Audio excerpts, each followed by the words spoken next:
재림성도 여러분 안녕하십니까? 벌써 2월 첫 안식일을 맞습니다. 오늘도 하나님의 집에서 예배드리는 모두에게 주의 크신 은혜와 평강이 함께 하시기를 주의 이름으로 기원드립니다. 먼저 본문의 말씀을 봉독하겠습니다.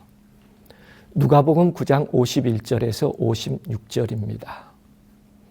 예수께서 승천하실 기약이 차감해 예루살렘을 향하여 올라가시기로 굳게 결심하시고 사자들을 앞서 보내심에 저희가 가서 예수를 위하여 예비하려고 사마리아인의 한 촌에 들어갔더니 예수께서 예루살렘을 향하여 가시는 고로 저희가 받아들이지 아니하는지라. 제자 야고보와 요한이 이를 보고 가로되 주여 우리가 불을 명하여 하늘로조차 내려 저희를 멸하라 하시기를 원하시나이까.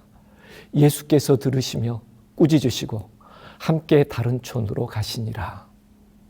본문은 예수께서 승천하실 기약이 차감해 예루살렘을 향하여 올라가시기로 굳게 결심하신 모습을 보여주고 계십니다. 아주 결연한 모습이지요. 한 번은 둘째 아이와 시골집을 가며 차 안에서 들었던 방송이 MBC 라디오의 지금은 라디오 시대였습니다. 소개된 글은 우유부단한 우리 남편, 이런 제목의 글이었는데 월간 베스트로 소개되었습니다.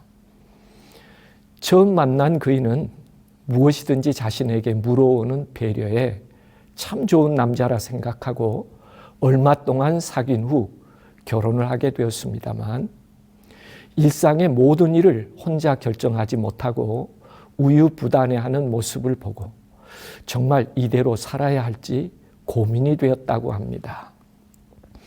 기억나는 몇 가지는 아내가 수술을 하고 고통 중에 있는데 남편이 병실로 들어오며 간호사가 그러는데 4인실을 쓸 것인지 6인실을 쓸 것인지 결정을 하래. 나 힘들어. 자기가 결정을 해. 잠시 후에 다시 와서 묻기를 자기야 밥을 먹을 거냐고 죽을 먹을 거냐고 물어보는데 뭘 먹는다고 할까?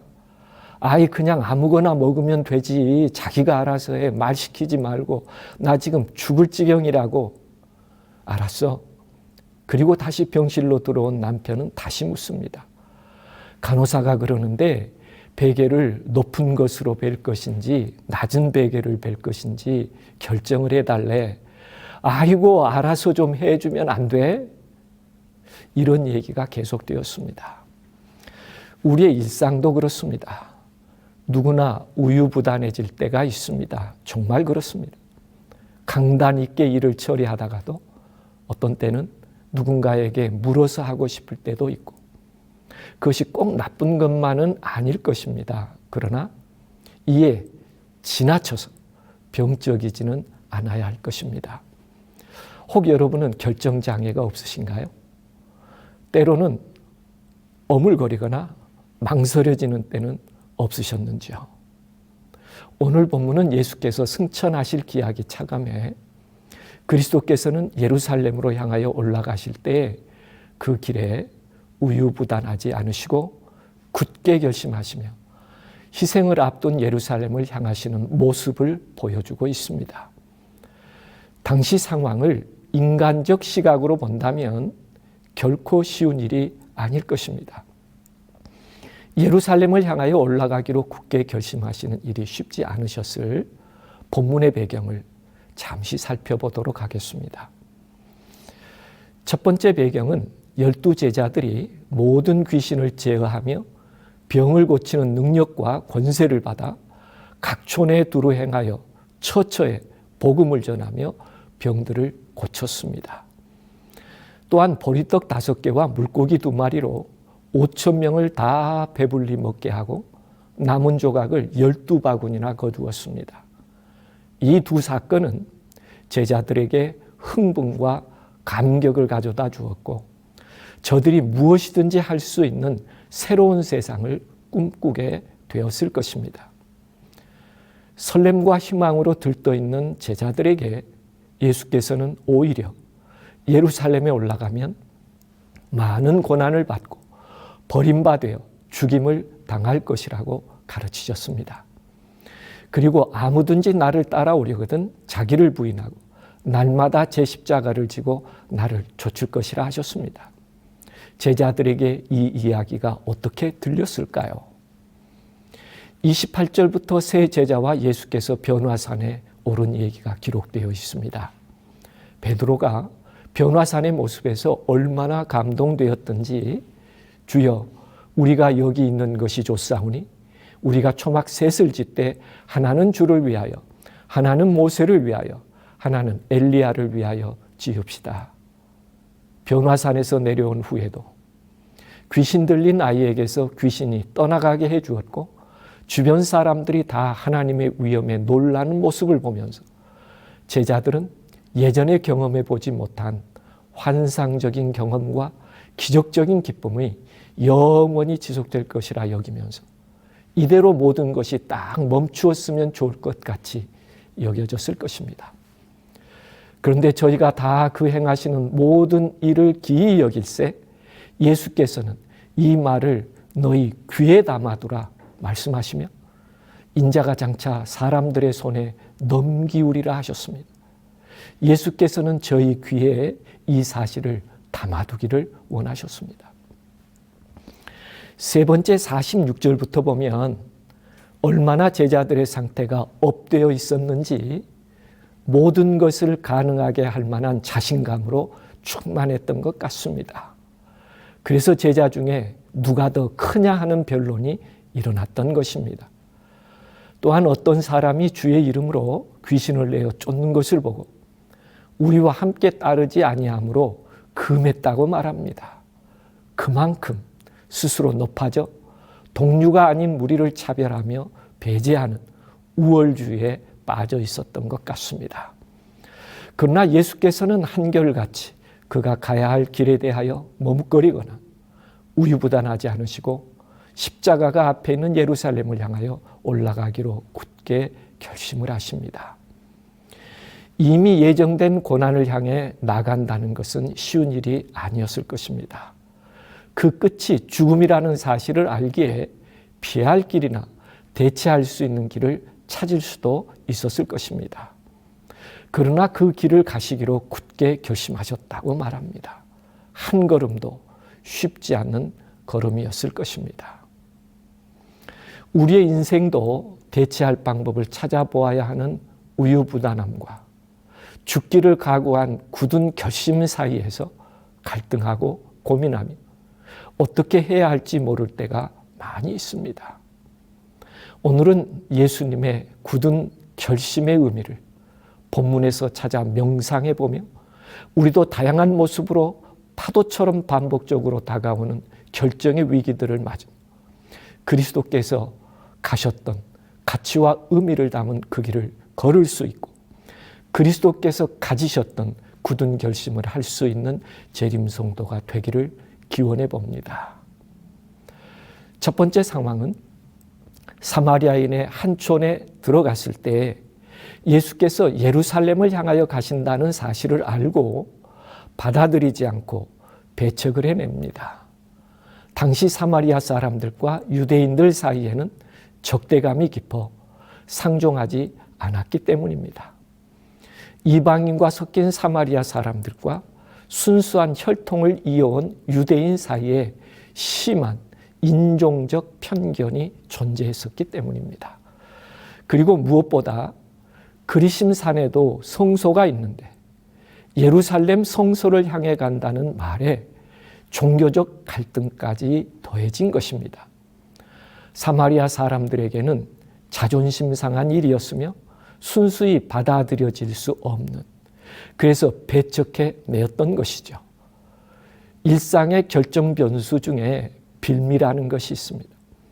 하기 싫은데, 가기 싫은데 무슨 상황이 생기면 원래 하거나 가야 할 것을 뒤로 하고 지금 막 터진 일에 시간과 여력을 쏟아붓게 됩니다. 가능성으로 본다면 예수께서도 배척의 모습을 보시면서 오기는 아니더라도 나를 받아들이지 않아 하고 사마리아에 그 밤 머무르실 수도 있었을 것입니다. 그러나 예수께서 사마리아 사람들의 불합리하고 편견에 의한 배척이라는 것을 아시면서도 오히려 피해갈 수 있는 배려하기를 택하지 않으신 것은 예수께서는 편견 없이 그들을 사랑으로 품으시려는 마음에서였습니다. 그런 편견이나 배척 같은 부수적인 일에 매이지 않으셨습니다. 그는 굳게 결심하시고 예루살렘을 향하셨습니다. 비록 그 길이 십자가의 길이요, 고난의 길이요, 죽음의 길일지라도 하찮은 빌미로 피하고 싶지 않으셨습니다. 그 이유는 예수님 안에 인류를 향한 위대한 희생 정신과 사랑의 힘이 존재했기 때문입니다. 그의 길이 사랑의 길이요, 생명의 길이요, 사명의 길이었기에 예수께서는 굳게 결심하시고 예루살렘을 향하실 수 있으셨습니다. 시대의 소망에는 십자가의 길에서 다른 선택을 할 수 있는 기회들과 상황들이 있었음을 엿볼 수 있습니다. 겟셋마네로 가는 길목에서의 기록입니다. 예수께서는 제자들과 함께 겟셋마네 동산으로 천천히 걸어가고 계셨다. 6월절에 크고 둥근 달은 구름 한 점 없는 하늘에서 비치고 있었다. 순례자들의 천막으로 이루어진 마을은 고요하기만 했다. 그러나 문득 겟셋마네 가까이 이르렀을 때에 그분은 이상하게도 침묵에 잠기셨다. 그 다음 기록입니다. 비탈진 언저리에서 예수께서는 베다니에 있는 나사로의 집을 찾고 나셨다. 산 기슭에 있는 겟셋마네 동산에서 그분은 홀로 기도하시고 고민하셨다. 침묵에 잠기셨을 때 오른편으로 조금만 더 가면 반가이 맞아줄 친구 나사로가 있고 자연스럽게 담소할 수 있는 마리아와 마르다가 있는 것입니다. 잠시 들려 마음이라도 풀고 가고 싶었을 수 있습니다. 인간적인 쉼과 격려를 받고도 싶으셨을 것입니다. 그러나 그는 왼편 겟셋마네 길로 발걸음을 옮기셨습니다. 굳게 결심한 일을 이루기 위함이었습니다. 왜냐하면 그분은 2300주야의 구속사적 시각을 더 중히 여기신 까닭입니다. 자신의 희생으로 치루어야 할 구속의 희생을 잊지 않고 계시기 때문이며 이 일을 이루기 위한 사명적 기도를 드려야 했음을 잘 아셨기 때문입니다. 오늘 우리에게도 외적으로 우유부단할 수 있는 상황과 시간이 이르러 올 때 우리의 시선을 어디에 두느냐가 중요합니다. 예수님처럼 구속적 시각으로 우리의 인생을 결정해야 합니다. 자신의 희생의 가치가 얼마나 숭고한 것인지 기독교적 가치를 먼저 생각해야 합니다. 그리고 사명적 기도에 신실할 때 비로소 우리는 어떤 일이든지 언제든지 굳은 의지로 확고한 결심을 하며 곁길로 가지 않고 곧고 좁고 높은 길을 향해 우리의 믿음의 발걸음을 옮길 수 있습니다. 하나님께서 주신 2월 한 달을 어떤 마음의 결심으로 주어진 길을 가야 할까요? 굳은 의지와 확고한 결심으로 가야 할 길을 말씀에서 찾기를 바랍니다. 그 길을 볼 수 있기를 바랍니다. 그리고 예수님께서 예루살렘을 향하셨던 것처럼 그 길을 가는 재림성도가 되십시다. 두 번째, 예수의 굳은 결심의 의미를 본문에서 명상해 본다면 예수께서는 외적인 상황이 아니라 내적, 내면에 일어나는 충동에 대해서도 흔들리지 않으신 굳은 결심을 보이신 것을 본문에서 알 수 있습니다. 굳게 결심하며 가려는 예수께 제자 야고보와 요한은 자신들이 할 수도 없는 일을 하겠다고 나서는 것입니다. 야고보와 요한이 사마리아 사람들이 사는 한 촌을 불을 명하여 하늘로 쫓아내려 저희를 멸해버려야 한다며 주장을 해온 것입니다. 마치 엘리야를 모욕할 때 불이 내린 것처럼 이에는 이, 눈에는 눈으로 대함이 당연한 것처럼 해버리자는 것이었습니다. 그토록 주님께서 친히 가르치신 교훈은 생명을 살리는 것임이었음에도 불구하고 죽이겠다고 나서는 제자들이 예수님의 마음을 상하게 했을 것입니다. 충동적 감정이나 사사로운 불쾌감을 가지고 불가능한 시도를 하겠다는 제자들을 보면서 그분의 가르침의 한계를 느끼셨을 것입니다. 이런 상황에서 어쩌면 아직은 구속사적 사유가 이른 것이라는 판단을 하실 수도 있었을 것입니다. 그러나 예수께서는 그들의 제안에 동의하거나 예루살렘을 향하여 굳은 결심을 변경하지 않으셨습니다. 기원전 559년에서 530년에 페르시아 제국의 부흥을 이끈 키루스 2세가 리디아와의 전투에서 승리해 수많은 전리품들을 가지고 돌아왔습니다. 전승의 공을 세운 귀족들이 신분순으로 전리품을 나눠야 한다는 요구에도 불구하고 고레스 2세는 단호히 반대했습니다. 그리고 호소했습니다.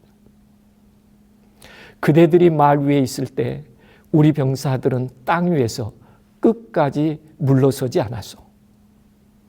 병사들이 달아났다면 필패는 분명한 것이요. 병사들의 몫을 호소했습니다. 어떻게 보면 통치자로서 귀족들의 힘은 필요한 것이었을 것입니다. 당연히 병사들 몫보다 귀족들의 몫에 대한 배려를 해야 지혜스럽고 통치자로서의 지지를 잃지 않았을 것입니다. 그러나 그는 그런 선택을 하지 않았습니다.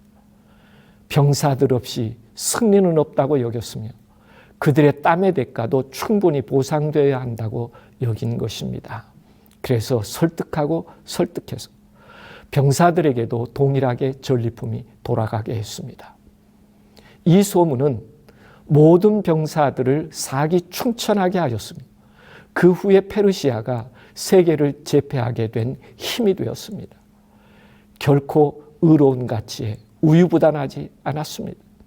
위험을 무릅쓰고서라도 옳은 가치를 실현하고자 굳게 결심한 것이죠. 예수님께서도 안드레와 요한의 청을 들어줄 수 있었지만 그것은 또 다른 폭력이었으며 공의가 아니었습니다.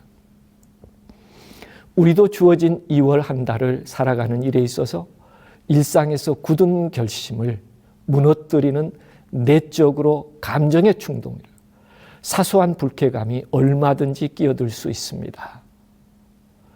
이너서클이라는 우리끼리라는 변수가 우선적이어야 한다고 생각할 수도 있을 것입니다. 축적된 힘을 과시해보고 싶을 때도 있을 것입니다. 우리가 아닌 모두에게 공정하고 의로운 길을 선택하는데 흔들림이 없기를 바랍니다. 다시금 우리의 결심을 굳게 할 수 있기를 바랍니다. 예수 그리스도의 사랑은 가룟 유다뿐만 아니라 요한과 야고보도 동일한 사랑으로 회복시키고자 노력하셨고 오늘 우리들에게까지 인자하심으로 우리를 붙드시는 하나님이 되십니다. 본교 주석에는 사랑은 충동적이고 상황에 따라 변화무쌍한 감정이 아니다. 그것은 살아있는 원칙이며 영원한 능력이다라고 말합니다.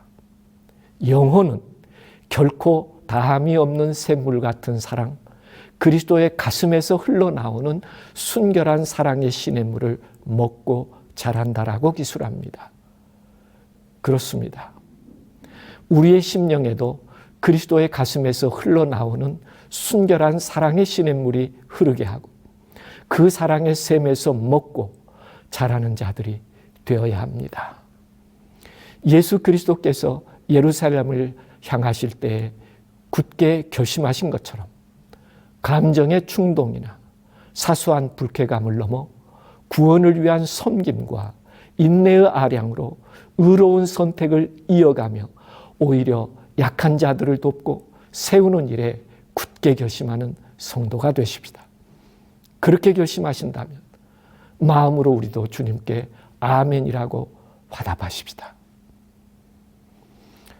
마지막 세 번째, 예수께서 예루살렘을 향하여 올라가시기로 굳게 결심하신 것은 외부적 환경의 변수들이나 내부에서 일어나는 편견이나 충동으로 인하여 지체케 할 수 있는 모든 것을 지나 끝까지 굳게 결심하신 길을 가신 것은 누구도 예측하지 않은 새로운 갈 길, 생명의 길을 만들어내는 데 있었습니다. 본문은 예수께서 돌아보시며 꾸짖으시고 함께 다른 촌으로 가시니라 라고 기록합니다. 어쩌면 예수께서 고집스럽게 사마리아에서 쉬시고 모든 편견을 평정하시고 가실 수도 있었을 것입니다. 두 제자가 가진 그런 마음을 꾸짖었습니다. 예수께서 권력을 휘두르거나 자신의 명예를 향유하는 그런 길을 선택하지 않으셨죠. 많은 사람들이 보편적으로 바라는 그런 길이 아니었습니다. 성경은 함께 다른 촌으로 가시니라는 표현에서 다른 길을 선택하신 예수님의 내면을 보여주고 있습니다. 모든 형태의 폭력을 거부하시고 평화를 사랑하시는 예수님의 마음입니다. 더 나아가 예수께서 제자들의 마음에 다른 길, 곧 자기 희생의 길에 대한 이해를 넓혀주고 싶으셨던 것입니다. 그 희생의 길을 가기 위한 굳은 결심은 의로운 열정이 함께하는 일임을 보여주신 것입니다. 오늘 우리가 사는 세상도 자연재해가 빈번하며 폭력이 난무하기도 합니다. 감당할 수 없는 현실의 무게가 우리를 좌절하게 할 때도 있습니다. 일말의 희생이라도 찾기 위해 선한 그리스도인들은 늘 기도를 드립니다. 그럼에도 기적이 일어나지 않는 현실을 보며 절망하기도 하고 한탄하기도 합니다. 믿음이 흔들리고 포기해야 하나 하는 생각이 머리를 들고 올라올 때도 있습니다. 그리고 누군가가 기적을 일으켜주지 않았기에 좌절하거나 원망하며 있을 때가 많습니다. 혹 이월을 시작하면서 다른 촌으로 가시는 예수님의 선택의 의미를 명상해 볼 필요가 있지 않을까요? 인도의 갤러 언덕이라는 언덕의 하루는 다슈라트 만지라는 사람이 손에 망치를 들고 나타났습니다. 산 중간을 부셔내고 길을 만들어 내겠다는 것이었습니다. 아내가 갑자기 죽은 지 1년이 되었을 때였기에 사람들이 생각하기는 아내의 상실로 실성한 사람이 되었다고 불쌍히 여긴 사람이 있었는가 하면 그의 무모함 때문에 비웃고 조롱하는 사람들도 많이 생겨나기 시작했습니다.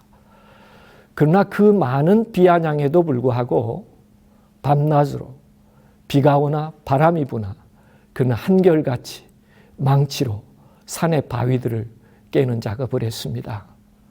세월과 함께 그도 늙어갔습니다. 하루 이틀도 아니었습니다. 한 달, 두 달도 아니었습니다. 1년, 2년도 아니었습니다. 그는 무려 22년 동안 망치를 들고 산의 길을 내갔습니다. 그리고 끝내 건너 마을까지 길이 110m에 넓이 9m의 길을 내었던 것입니다. 아내가 병으로 죽어갈 때 그는 아내를 업고 70km나 되는 길을 돌아가다가 도중에 아내가 숨을 거둔 것입니다. 그래서 장례를 치른 후 그는 결심을 하게 됩니다. 다시는 내 아내처럼 허망하게 죽어가는 일이 없어야 한다고. 제때에 치료만 받았어도 살아있을 것을.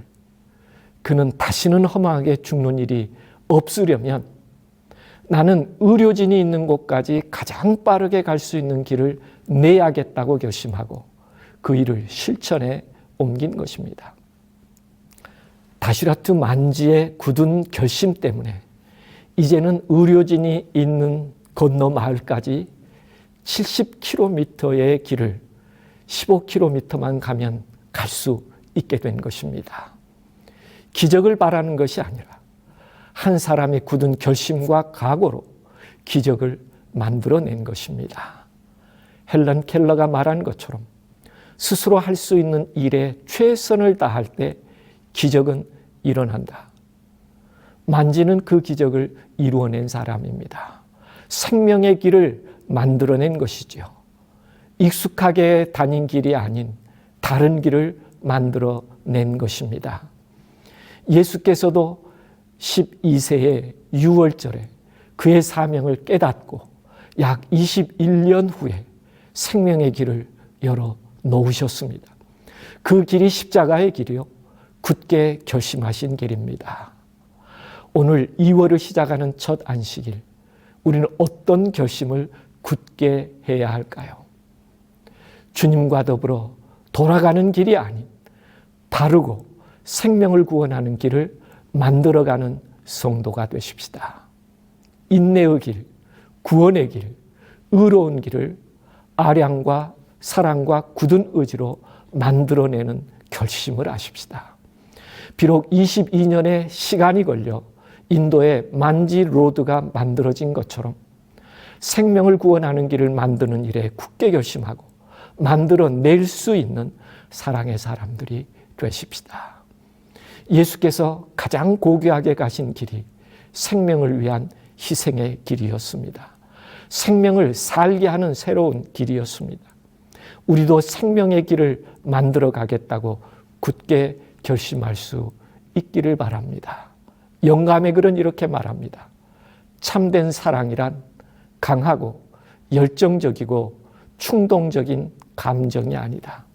그 반대로 사랑은 그 본질에 있어서 조용하고 깊다. 사랑은 단순한 외관 저편을 보며 오직 질에 의해서만 이끌린다.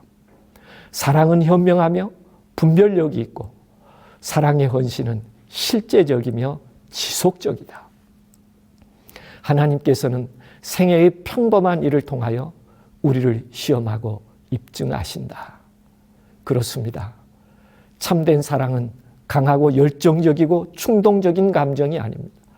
그 반대로 사랑은 그 본질에 있어서 조용하고 깊습니다. 사랑은 현명하며 분별력이 있고 사랑의 헌신은 실제적이며 지속적이라고 말합니다. 우리도 2월에 누군가를 위한 사랑으로 실제적이며 지속적인 희생의 길을 만드는 재림성도가 되십시다. 그렇게 결심해 보지 않으시겠습니까? 봄이 오는 길목에서 사랑의 길을 준비하며 생명의 길을 여신 주님을 따라 오늘 내 마음에 성령께서 들려주시는 음성을 들으며 다시 굳게 결심하는 일과 새로운 기도가 있기를 소망합니다. 우리는 본문에서 예수께서 승천하실 기약이 차감해라는 말에 더 주의를 기울입니다. 죽으실 날이라는 표현이 아니라 승천하실 기약이라고 말합니다. 예수께서는 구속적 죽음을 기억하신 것이 아니라 승천하실 기약, 즉 승리와 영광을 바라보셨다는 것입니다. 우리도 오직 하나님의 승리와 영광을 바라보며 이웃의 행복과 생명을 위하여 예수께서 가셨던 그 길에 우리의 발길을 올리는 삶이 되기를 바랍니다. 환경과 상황에 영향받지 않고 감정의 충동에 흔들리지 않고 희생의 의지로 생명의 길을 여는 그 일에 굳게 결심하시고 예루살렘으로 가셨던 주님의 마음을 우리의 마음에 담아 2월을 살아내는 재림성도가 되십시다. 우리가 굳게 결심하면 하나님은 사명적 자존감을 세워주실 것입니다. 우리가 굳게 결심하면 하나님은 충동적 감정을 제어하게 해 주실 것입니다. 우리가 굳게 결심하면 하나님은 의로운 열정으로 우리를 이끄시고 새로운 삶과 길을 여실 것입니다. 우리도 굳게 결심할 수 있는 것은 굳게 결심하셨던 주님이 함께 계셔 주실 것이기 때문입니다. 그 주님과 함께 희생을 기쁨으로 삼고 예루살렘을 향하여 한 걸음 한 걸음 올라가며 우리가 가는 길이 이웃이 함께 가며 승리와 영광의 길을 이어 하늘 금도성 예루살렘까지 이르는 재림 성도들이 되시기를 기원하면서 말씀을 줄입니다. 감사합니다. 기도드리시겠습니다. 감사하신 하나님, 2월을 시작하는 첫 안식일, 저희 마음이 우유부단하지 아니하며 믿음의 굳은 결심을 주님께 드리기를 원합니다. 우리의 마음의 결심을 주님 받아주시고 주님께서 승천하실 기약이 차감을 바라보시며 의롭고 생명의 길을 열어가신 것처럼 저희도 승리를 바라보며 언약의 사람으로 굳게 결심한 것들을 삶에서 이루어가는 아름다운 성도가 되게 하여 주시옵소서. 저희의 2월의 삶을 그렇게 받아주실 줄 믿고 감사할 때 예수님의 이름으로 기도합니다. 아멘.